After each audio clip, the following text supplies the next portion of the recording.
Naveen, you're working in Kerodero. Can you tell me about what it's been like since the floods came? What work do you do? And can you explain where Kerodero is and what the situation is there right now? So we worked in about 200 villages in districts Larkana, Kambar Shadat Kot, and Shikarpur. And our community center and public Pukar office are based out of village Kherodero, which is about 25 kilometers from Larkana city. So I run the Ali Hassan Mangi Memorial Trust, and for the last 15 years, we've been working on integrated rural development. So projects in health, education, and infrastructure. I can tell you that when the floods hit, the way that we found out about it was I was in Karachi that day, and one of our security guards who lives in a village called Ghosbaksh Umrani, he called and he was shouting on the phone and saying, the water levels are rising, our entire village is going to be inundated, and what should we do? Where should we go? And I have elderly parents, small children, what should I do? So it came so out of the blue, and this area was not at all affected by the 2010 floods. So it's nothing that we were at all expecting. We knew that there had been, rains for some days and that there was an accumulation of water, but we never knew that it would be, that it would become such a disaster.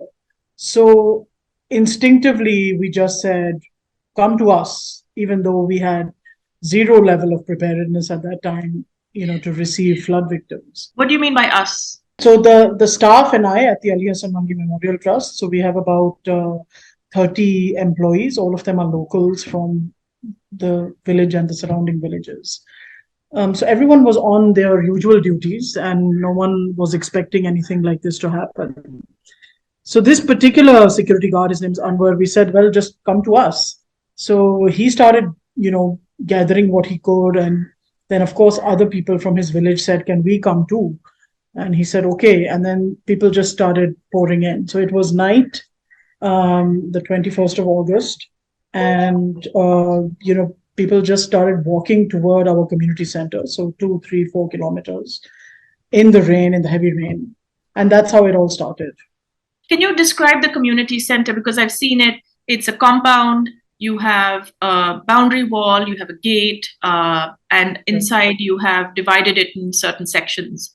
So Yes. give us a sense of how the people arrived and where they were staying.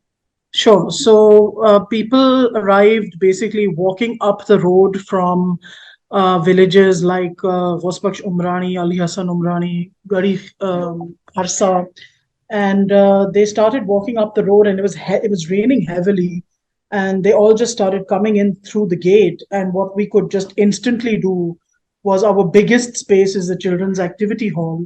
So whoever was on duty just emptied that out and just made space to get people into some dry space. That was just our immediate. But what we didn't realize was that that same night, so many people would come from so many different places. So within the next few hours, we had 500 people, women, children at our premises. And we had a lot of families, and the distress was there anyway, but we had a lot of families in extra distress because they had misplaced their children along the way. In the rains and in the dark, and there was no light, and just in the process of gathering what they could, children just got away from, their parents. So there were those mothers in distress, and then there were, everyone just in a state of shock. So, and of course, our team being completely unprepared for something like this was also in a shock. So, but, we knew what we had to do immediately was get people shelter and then get them food and medical care. Those were the three things that we had to do. And so that's what we got about doing.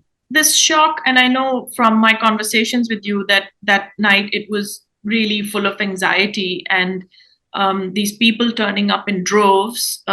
So I know that your team kind of managed, but can you kind of tell us what that felt like for your team and all the people who you've been meeting and talking to? Because I know these mothers, they lost their children along the way. I think Usme, you were trying to kind of manage that as well. It was really tough, Mahim. I have to say that for all of us at the trust, it was the hardest thing we have ever been through. And obviously, working with communities like this, we are going through hard things all the time. But this was just a crisis of such immense proportions. And, women were wailing, children were hungry, they were wet, they didn't have extra clothes, they didn't have any kind of supplies. And the rain was coming down so heavily that night. Lots of communities have told us that there were earthquakes because their dishes were falling out of the shelves, and even houses that were built on a higher level, even those were collapsing. So clearly there was something more than just rain happening there. But I think that our team on the ground was so in shock, and yet, they just had this task in mind that we have to somehow procure enough material to cook for these people, because it wasn't as if we could order cooked dags in the middle of a village in the middle of a storm. All the shops were shut because of the situation. So my team, drenched from head to toe, was going knocking on shopkeepers' doors and begging them to open and give us rice and give us potatoes and give us oil. And then there was nothing to fuel the fire with because everything was wet. The firewood was wet. The buffalo dung was wet. There was no gas in the line. So, just getting a simple thing like cooking a cauldron of rice became like a huge production. So it was hard, but everyone, I think, just was so focused at that time on getting that task done that we just sort of pushed through it. So it's been a couple of weeks, and I think if you can talk about in the interim, because I think providing rations, you've got a lot of donor funding from abroad, and you funneled that money into the immediate sort of requirements. Can you talk about what the rations distribution system was like? Because I thought that was very interesting how that unfolded. So, yes, a couple weeks into the start of this entire crisis, people started wanting to move back to their areas because the water levels had receded. And people just generally, obviously, feel more comfortable closer to home. So, even though they had no structure anymore to live in, but they wanted to go closer to their land. So, we tried to provide tents initially and tarpaulin sheets so that people could actually move back and put some makeshift shelter up. And then, yes, because there was no labor work available, farmland was completely destroyed. So people were hungry and there was no way for them to earn a living. So that our second priority, after the initial crisis, was to provide dry rations. Now, as you know, and a quick word on our funding. So the funding from abroad is all individuals, expatriate Pakistanis and others, and people in Pakistan providing us with funding. And so, yes, we had to make these decisions about how to allocate funds. And initially, for the first 10, 12, 15 days, it was providing cooked food, which we provided to about 5,000 people in different locations. So not only the people in residence with us, but also the people in village Kherodero who were living in different schools, government schools, and people who were living in different schools in other towns and villages. And then, medical care was one of the other early priorities because people came in with terrible malaria, killer malaria. They came in with a host of very painful skin disorders caused by prolonged periods in standing water. And of course, children with fevers, diarrhea, that kind of thing. So we had to also immediately stock up on fever reducers, anti-malarials, skin ointments. And that was very difficult because none of those were available anywhere in the area. So we actually had to buy small lots in Karachi and have them sent over so that we could have those available. So coming to the ration, we provided ration to about 2,100 families. And, what we as a team have always try to do is to provide whatever we can, but with making sure that the dignity of the beneficiary is intact. And so the ration distribution that always happens, and that was happening at the time of the rains as well, was, a truck full of ration stopping somewhere on the road and just basically throwing the ration out to whoever could grab it. Now, what we were doing was that we were going village by village and looking door to door at families who were actually affected by the rains and the floods. So people who were farmers and had no way to access their crop that was now damaged. People who were daily wagers who would take a cart out to sell something or would do labor and that work was no longer available. People whose houses had collapsed and they were just too distraught to be able to do anything else. So direct flood affectees. So, how did you ascertain? Because there's a lot of poverty, I can imagine. And when Yeah. you talk about distributing free sort of rations, there's Yeah. a line of 600 people at your doorstep. So, how do you tell who is who? Is it through Shanakti cards? And is this not really labor intensive? Like you have a limited team. How did It's you very do that? labor intensive, but I think that at that time, we thought that this was the most important task to ascertain who was actually affected by floods. Because yes, there is a lot of poverty. Everyone wants a bag of ration if they can get one, right? But the priority at that time was to find those people who really were in great distress. So their income had stopped for whatever reason. So if they were laborers, there was no construction happening, so there was no labor happening. If there were people who were selling something on a daily basis, couldn't sell because couldn't get out. So we had to go door to door, interview families, find out what they do, look at their houses, look at what has collapsed, and then do it. It was very labor intensive, but all of us had stopped all our other projects and were only working on this. So we perhaps could have done more if we were not that thorough. We perhaps could have done more, but we wanted to, make sure we were giving to those who really needed it at that time. Then is the issue of how we went about it. So once we had determined that this family is affected, they need food supplies, we would give them a Mangi Trust token. And that token would have written on it, this family, this Shanakti card, these many family members, this is what they do, and you can collect your ration from the community center. Also, Mahim, a very important aspect of this is what you put in the ration bag. Because you see, a ration bag in Karachi is very different from a ration bag in a village in Sindh.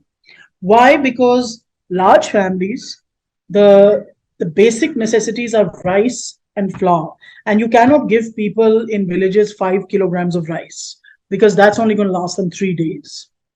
Okay, so they are very large families. So we provide the minimum of 25 kilograms of rice, 20 kilos of atta, 5 kilos of cooking oil, and then a few other basic things.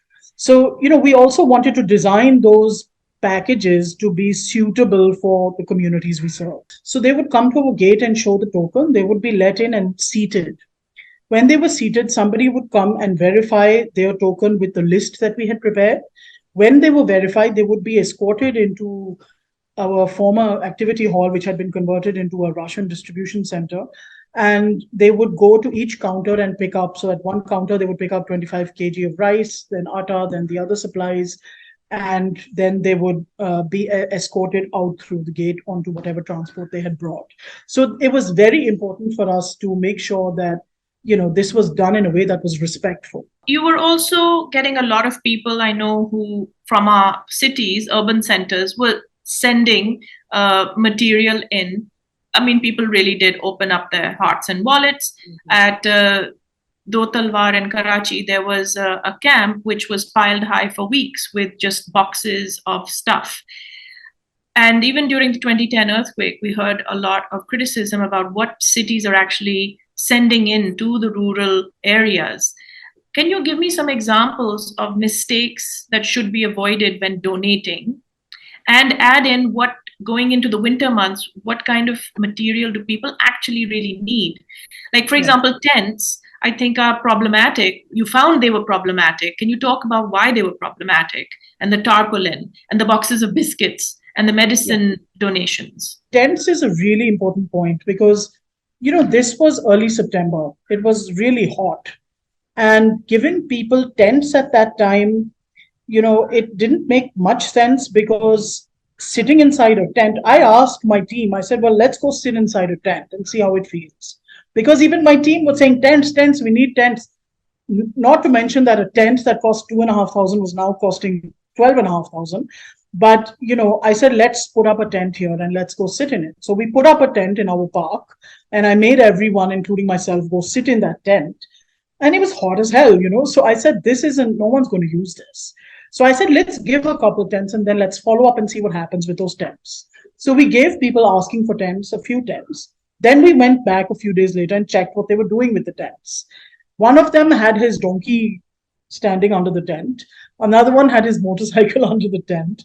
And another woman had put her trunk under the tent so that, it would stay safe. So it made more sense for us to give out these plastic sheets, these tarpaulin sheets, so that people could put up, a shaded space that was also open and would allow for air to pass through. I mean, people put up makeshift, shelter all the time, right, for themselves, for their livestock. So people were doing that. But because of the rain, there was still a little bit of rain in early September. These plastic sheets were helpful. These were helpful Okay. in helping them put something up. So So they would put the charpai, prop it up to so before they had anything, they would prop up the charpai so that they would have some shade during the day. That's what they were doing. So those are the people who we tried to go and give these sheets to so that they could put up a space that was a little bit more spacious. In terms of mistakes, so we had people coming to our door saying, we are social workers, we want to help. We see that you have a lot of public here. Can we distribute something to them? So we would say, well, can you show us what it is? And they had bottled water and they had packets of biscuits. So one very important thing is quality. So I wouldn't drink water from a bottle that I don't recognize the company from, right? I wouldn't do that. So, I mean, I hesitated in making people drink water from some company that I'd never heard of, especially when groundwater in that area is perfectly clean, uncontaminated, and bacteria free. Can So you it doesn't explain that? Yeah, Because everyone just rushed to provide bottled water, but the yeah. reality is very after a flood. And can you explain that? So in certain areas, I'm sure that water may have been required. I can only speak from my experience. And in the areas that we worked in during the immediate crisis, those areas all have groundwater that is sweet and that we have tested, at the Aga Khan lab several times, and they are free of bacteria. And the water is coming from 100 feet below the ground. Okay, so these were not areas that were inundated with water or where there was a possibility of contamination. So the water was still fine. The biscuits, again, they were not from companies I'd ever heard of. I said, let's taste the biscuits first before we give them to anyone in the public. The biscuits tasted awful. So I hesitate about, distributing things that we ourselves wouldn't be comfortable using. Another group of people came with a sack full of medication. And they said, we've heard that you are running free medical camps all over this area. So we thought this would be useful. So I said, okay, well, let's look at it. When they took them out again, companies I had never seen or heard of, and I'd be very hesitant about using those types of products that could be substandard, that could be dangerous. And so we had to politely decline. Some people might argue that, and we've seen these debates, especially when it comes to hygiene kits for women, that why are you being so picky? And people are with good intentions opening up and trying to help. They're sending clothes and jo bhi wo kar sakte hain, and you can't expect someone sitting in Karachi to maybe know what to give. So what's the solution if this were to happen again? How should people, well-intentioned people, try to help? And why should they trust, let's say, your enterprise or any other? That's also greatly difficult because they do want to give money, but it becomes a bit of difficulty to kind of ascertain who is genuinely doing work. Maybe some Absolutely. people don't agree with how your quality control. For sure, yes. Very genuine concern. Let me address the hygiene kits just briefly. And again, my whatever I say is not intended as a criticism of anyone, because I cannot, pretend to speak for areas everywhere. I'm only speaking for communities I've worked with. I mentioned where those are. And yes, I definitely agree with you that people are very well intentioned. So they think of things that they think people need. And I think that that's a great spirit. My only suggestion is that whenever you whenever we aim to help, we should ask people what they need, because people everywhere are the same. Everyone knows what they need, and if we ask, then we will just utilize our resources and our good intention in a better and more productive way. So, in terms of the hygiene kits, again, they may have been very useful in other areas. In our area, women wouldn't know what to do, for example, with underwear. Okay. And if we were to, some people suggested giving them training. If we were to train them, you know, that isn't part of the culture. So that's not something they would be willing to be trained in. Similar things with toothbrushes. So, most communities don't use toothbrushes. They use things like, the neem tree, miswak, and other things, So I just feel like we shouldn't impose what we think is right on anyone. That's just, and in our case, because we are so grassroots, we work directly with communities. We've worked with these communities for 15 years. We understand them, they understand us, and every single project that we've ever run is not to our credit. It's to the credit of the communities. The ideas come from them. So they are the ones who said to us, women in these communities are the ones who said to us, a toilet would be like heaven, because we wouldn't have to go out into the fields anymore. So the idea for our toilet project, and prior to the floods, we had built 2,500 toilets, came from them. So I would say, in terms of mistakes, I wouldn't call it so much a mistake as just a misplaced, good intention. But I think the key is just to ask people what they want. So, just to wrap up, I'm keen to hear, because the media has kind of not been discussing what's really going on in the flood hit areas. And there have been a lot of complaints from people that they're not getting enough information. What is, in your area of work, the sort of progress that you made? I know you stopped the rations drive and you switched modes. What are you doing now? And going forward into the winter, what do you see happening? And what are the questions people should be asking if they want to help, whether in your area or other areas? Yeah. So, going into the winter or even otherwise, the number one need in villages across Sindh is to help people rebuild their homes. So people are living out in the open everywhere. Every single village that I and my team have visited, and that's over 250 villages, are completely overturned.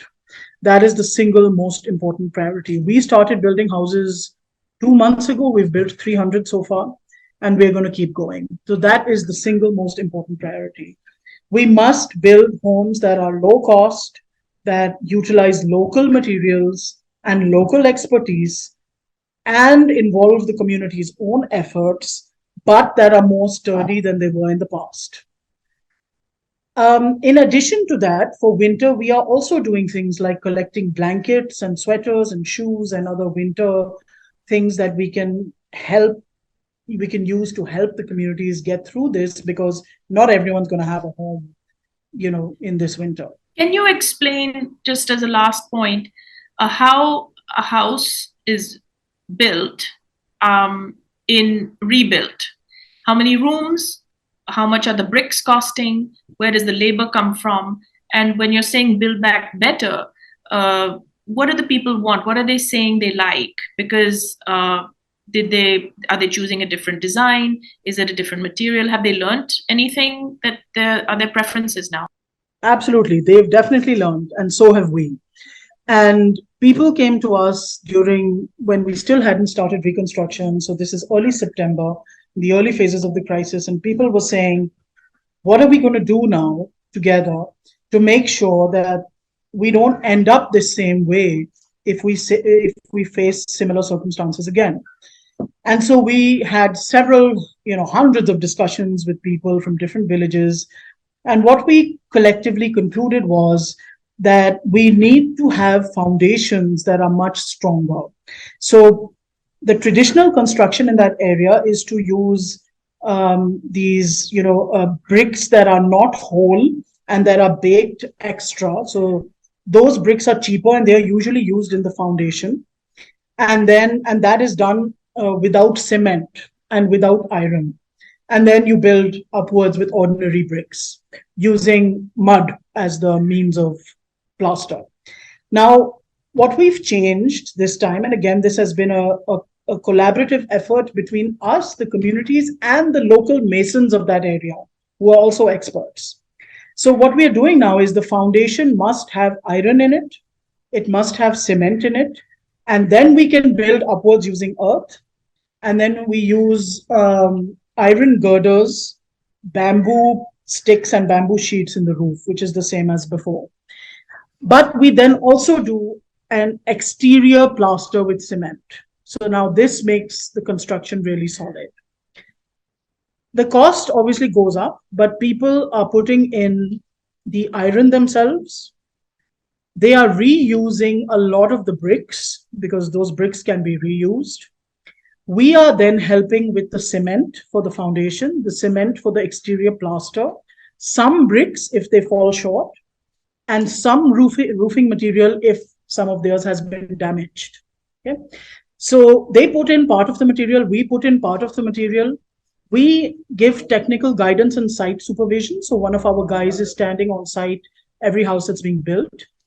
And the community puts in the labor themselves. So the family actually does the labor themselves, men, women, and children. And the mason is hired by the family. They pay him a daily wage to build the house. How much does a house take? So, prior to the floods, we had a fixed number. This is how much it takes because we're giving the same material to everyone. It's now different because someone may need 3,000 bricks and someone may need 6,000 bricks. So we are literally spending between 5,000 and 100,000, depending on what the family needs. On average, so far in the 300 houses we've built, we've spent about 38,000 rupees per house. This is a 2-room kind of No, this is a 1-room house. So this is another interesting thing. We asked people, so what should we rebuild? Should we build a toilet and a kitchen and a room or 2 rooms? So all people said is right now we just need 1 room to get our family in. And that's also all we can afford to contribute toward. And then later we'll see what else can be done. So later maybe we'll add a toilet, maybe we'll add something else. Thankfully, a lot of the toilets, most of the toilets we built are still standing. So that's been helpful. And so you're saying you're using sarya or the iron. From my understanding of this can cause damage if it collapses. That's why architects like Yasmin Lari or people like Arif Hassan who've worked in the earthquake zones, they've been saying for a while that when you rebuild, you should try to avoid this kind of material. So I'm just curious, if the floods come next year, are you confident this kind of construction will sort of be able to withstand it? Is it on higher ground, for example? So the iron is only being used in the foundation. Okay. The iron is only being used in the foundation. And, we have looked at other models that a lot of people have developed during these few months. You see, Mahim, the most important aspect is local acceptance. So someone was saying that there was one of those prefabricated houses that someone put up somewhere near Gadi Khuda Baksh, and that there are going to be many more like that. Well, prior to the floods, I have seen a number of homes built by the Benazir housing program that are unused or that are being used as storehouses for grain because they are too hot, because the room size is inappropriate.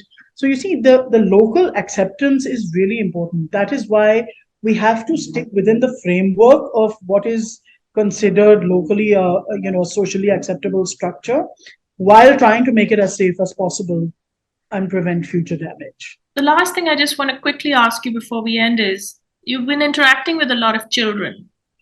And I can imagine that these kids, this generation has this massive natural disaster. There have been babies born, there have been women who've been widowed. I mean, even for yourself, I know it has been really difficult.